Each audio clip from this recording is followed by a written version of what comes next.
Okay, imagine this. It's a tiny seed, right? But it might hold the key to balancing your blood sugar, maybe calming inflammation, even helping your skin, and boosting energy. Yeah, it sounds almost like science fiction, doesn't it? It really does, like finding equilibrium without, reaching for medication first. Exactly. But what's fascinating is that modern science is actually starting to catch up with what traditional medicine has known for ages about moringa seeds. We've been looking through the sources, and wow, there are over 1,400 studies now. 1,400. That's substantial. And yeah, people throw around superfood, but when you actually look inside these seeds, it's more than that, like over 40 antioxidants. And all 9 essential amino acids, the ones your body can't make on its own. It's a proper nutritional powerhouse. It really is.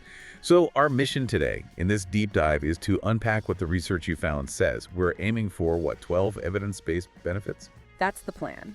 We'll look at the benefits, maybe some realistic timelines, when you might actually feel something, and crucially, how to use them safely.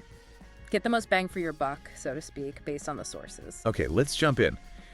Thinking about, your own energy levels during the day, do they ever fluctuate wildly, maybe after meals? Oh, definitely. The post-lunch slump is real for many people. Right. Could stabilizing blood sugar help with that? Or maybe think about staying healthy during, say, cold and flu season. Could adding something with natural defenses like moringa actually give you an edge? Good questions. Let's start with that first one, the blood sugar regulation.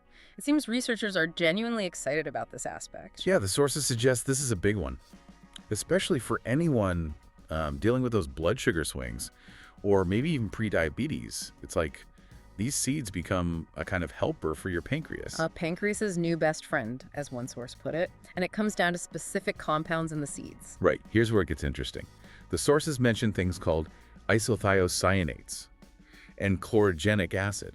Yeah, don't worry too much about the names. Think of them as messengers. They basically tell your body cells, hey, pay attention to insulin. So they make cells more sensitive, letting the glucose, the sugar from food, actually get into the cells for energy. Precisely. Instead of it just hanging around in your bloodstream, causing problems. And the evidence is, well, pretty solid. Like that 2019 study you found in the International Journal of Molecular Sciences. That's the one.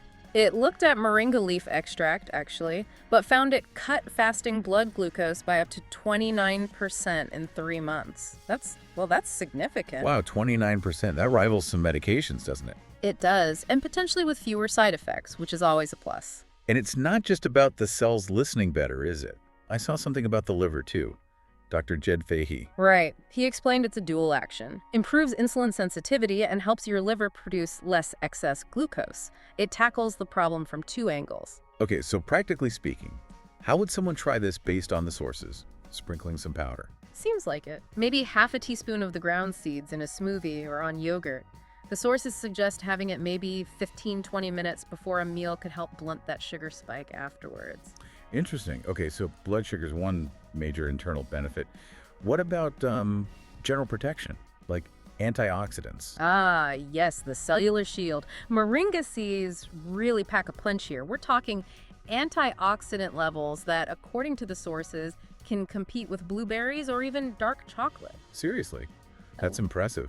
So the goal is basically protecting ourselves from day-to-day damage, the stuff that contributes to aging and disease. Exactly that. They've got the famous ones like vitamin C and E, quercetin, that chlorogenic acid again, but also something rarer called moringin. Moringin. Never heard of that one. Me neither before digging into this. But together, this team neutralizes those damaging free radicals before they mess with your DNA or cell membranes. And there was a study measuring this, right? The OASE value. Yeah, Journal of Food Science and Technology found the OASE value, basically its free radical fighting power, was higher than a Chi and even vitamin E supplements.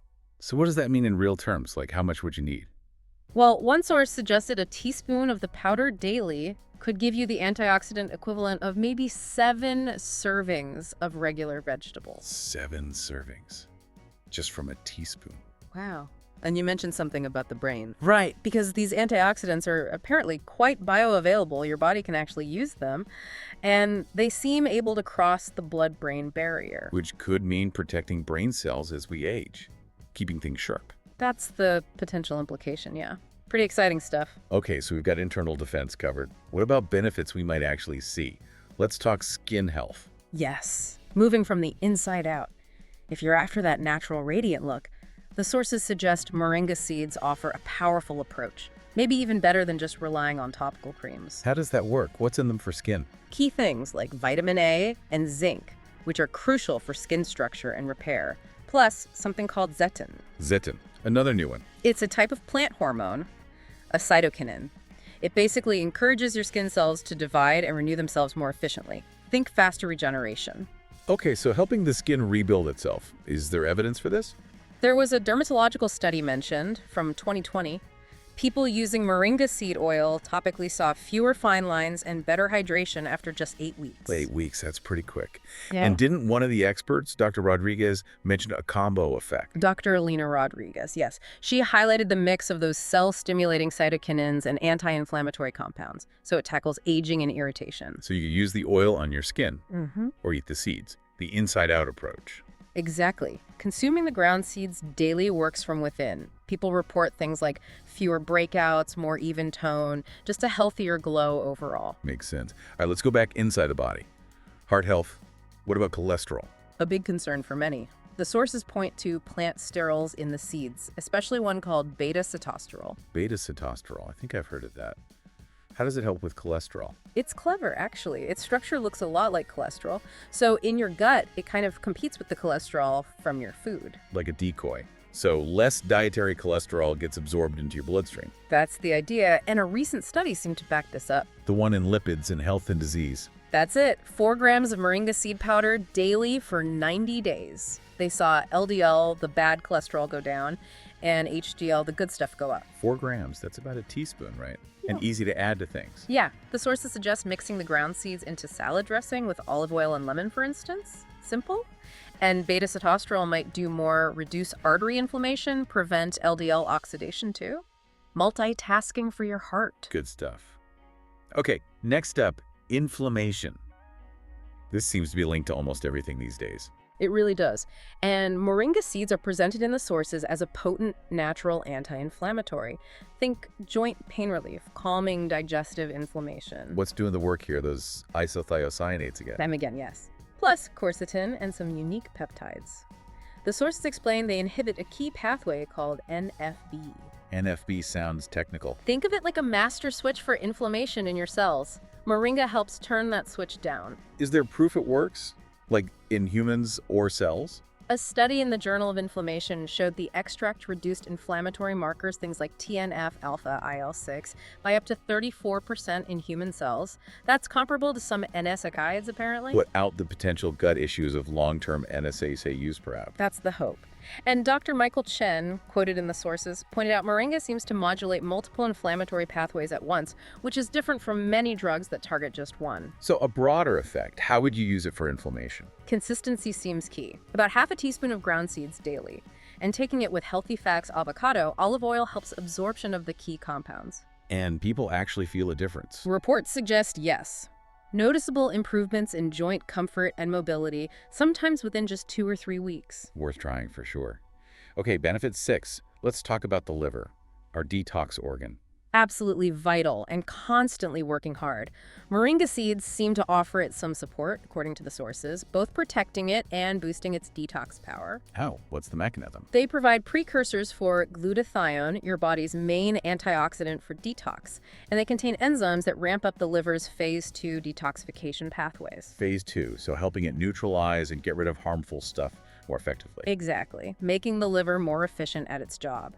A 2020 study in the Journal of Hepatology showed the extract protected liver cells from damage and boosted those glutathione levels. That sounds really beneficial.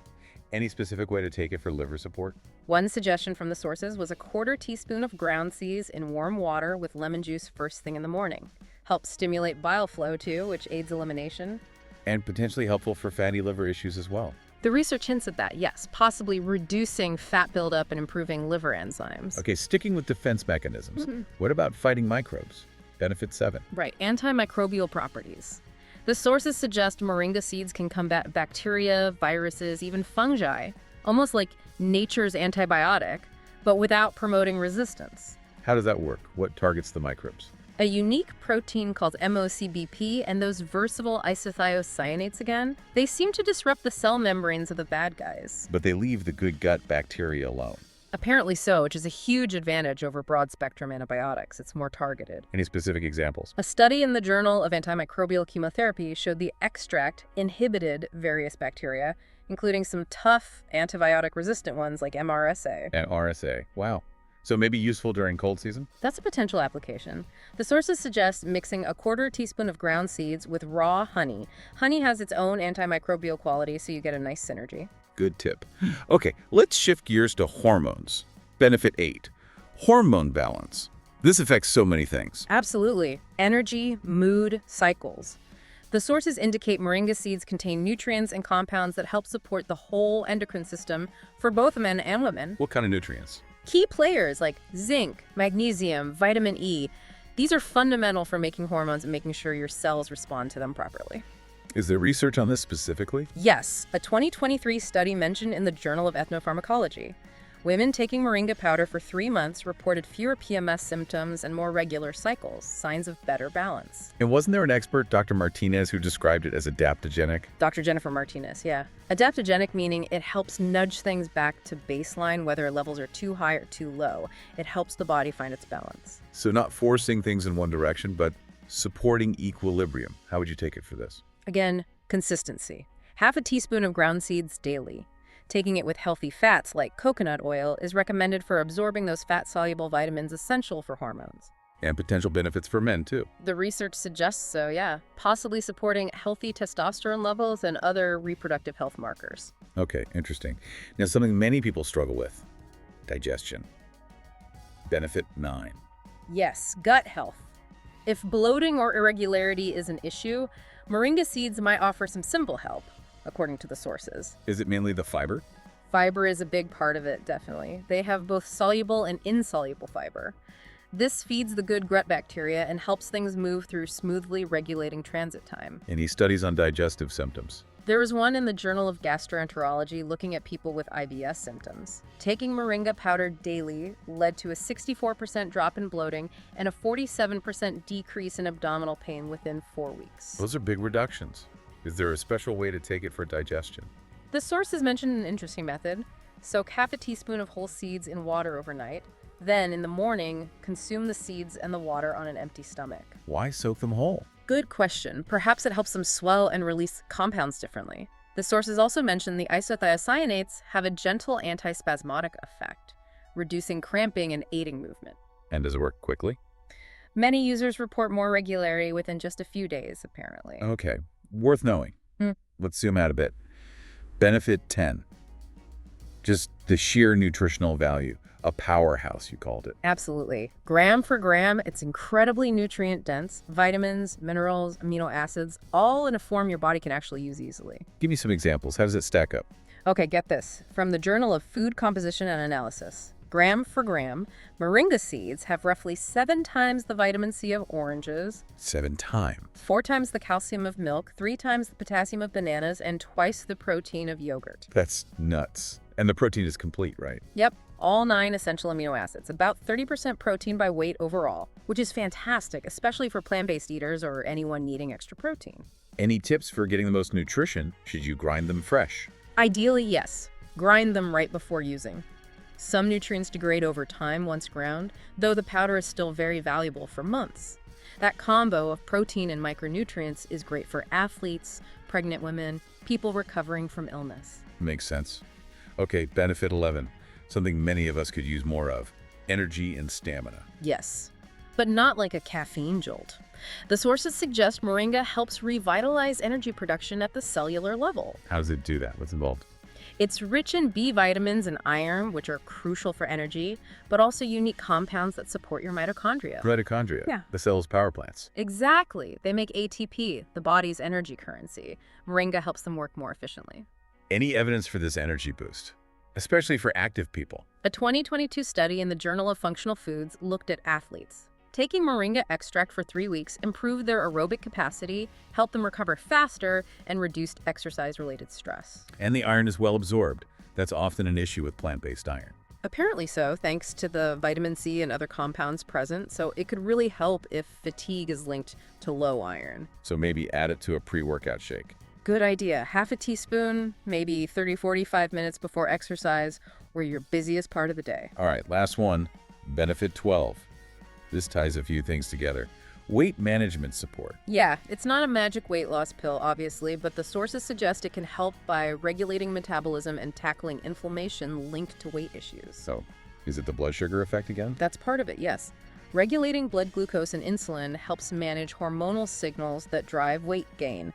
Plus, that chlorogenic acid seems involved in fat metabolism and reducing triglyceride formation. So, less fat storage. Is there research on fat loss? A Journal of Obesity study found people using the extract had less visceral fat, that dangerous deep belly fat, and better metabolic markers. How would you use it for this? Before meals? That's the suggestion.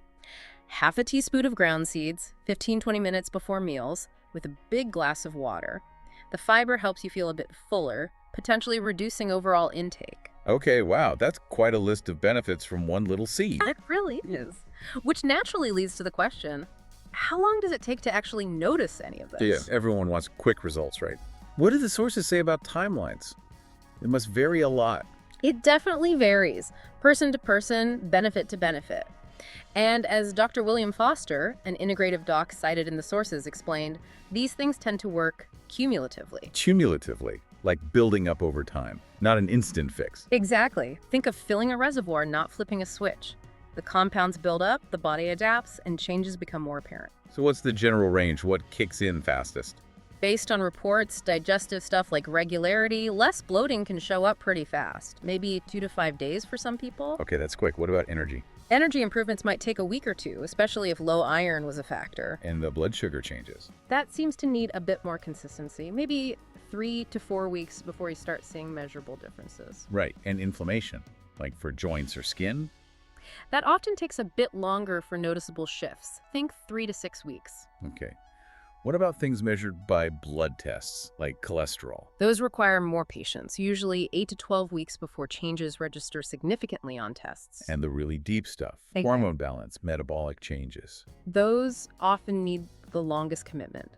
The sources suggest a full 90 days might be needed to see the most profound effects in those areas. 90 days, 3 months. That really drives home the point about consistency, doesn't it? It really does. And it makes you wonder, like the source material asked, if someone tried a superfood before and it didn't work, was it the wrong dose? Or maybe not used correctly? Or just not long enough? Exactly. Which leads perfectly into the crucial part. Yeah. How do you use these seeds safely and effectively? Getting it right seems key. Absolutely. The sources are very clear on this. Correct consumption matters hugely for getting the benefits and avoiding side effects. So they come in different forms, right? Raw, roasted, powder, oil. Yep. Each might have slightly different nuances, but for general health benefits, the ground powder seems the most common and easiest for consistent dosing. And what's the recommended dose to start? Start small. The sources consistently advise beginning with just 1/4 to 1/2 a teaspoon of the ground powder per day. That's only about 3 to 5 actual seeds. Just 3 to 5 seeds. That seems tiny. It does, but you can gradually increase if needed. Though the sources strongly warn against going over 1 teaspoon a day, which is around 10 seeds max. Why the strong caution? What happens if you take too much? Because those active compounds are really concentrated in the seeds. Dr. Emily Richards, a botanical medicine expert, mentioned really stressed this. More is not better here. So overdoing it is counterproductive. What kind of side effects could happen? Mostly digestive upset, diarrhea, nausea.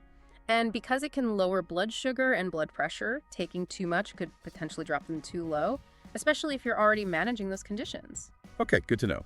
And are there people who should avoid them completely? Yes, the sources highlight a few groups. Pregnant women, because of a potential mild uterine stimulant effect. Also, people on blood thinners, immunosuppressants, or thyroid medication should definitely check with their doctor first. There can be interactions. Right. Always check with your doctor if you're on meds or have underlying conditions. What about the quality of the seeds themselves? Super important. Choose organic, ideally cold pressed if getting oil, from brands you trust, ensures potency, and avoids contaminants. And one more thing about maximizing benefits. Heat sensitivity. Yes, that's a key takeaway. High temperatures can degrade some of those beneficial compounds. So maybe adding the powder to hot tea or cooking with it isn't the best way. Probably not if you want the full spectrum of benefits. It explains why some heavily processed commercial products might not live up to the research on the raw or gently processed seeds. Preserving those compounds is key. Okay, that makes a lot of sense. So pulling it all together, based on everything we've looked at in the sources, moringa seeds really are more than just hype. They're nutrient-packed, anti-inflammatory, they support hormones, detoxification, a really powerful addition to a health routine. But only when used correctly, right? The Okay. right amount, consistently. Exactly. Modest amounts used properly. Well, hopefully this deep dive has shed some light on the real potential here and how you, the listener, might think about incorporating them. Definitely. And thinking about how powerful individual plants can be, the sources we looked at actually brought up garlic as another example of potent plant medicine. Oh yeah, garlic. Which makes you wonder, doesn't it? About synergy. If moringa does all this, and garlic has its own amazing properties, what happens when you combine things? Right. Could specific combinations of these natural powerhouses unlock even greater health benefits? What other pairings might work together in surprising ways in the body? It's a fascinating thought. Definitely something to ponder long after we wrap up here.